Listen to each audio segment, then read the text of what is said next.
Why the Bumble dating app is not working properly. Today we will discuss the complete details. Don't skip the video, watch the full video. Hello guys, and welcome back to my YouTube channel Shaem Tech PD.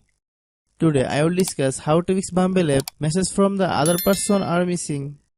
I have a request. If you are new to channel, please subscribe and stay with us. Open settings. Click about device. Click storage. Then click clean up.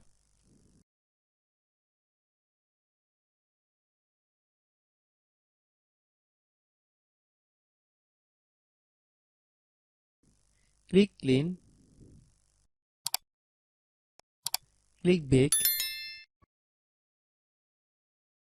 Open the date and time settings.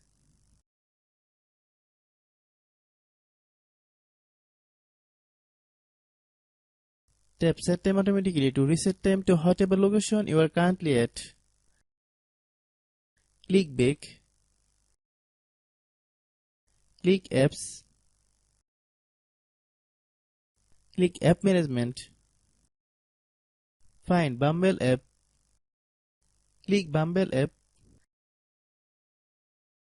Click storage use. Click clear cache. Then click clear data. If you clear data, you will need to relog in your account. Then click delete. Then open Google Play Store. Then search Bumble. Click Bumble dating app. If you get any update, please update. Hope your issue is resolved. If anyone still has problem, it might be a server problem. Please try again after a while. Hope you understand. I have a request. If you are new to channel, please subscribe and stay with us. By watching my tutorial for more tech videos, you can subscribe.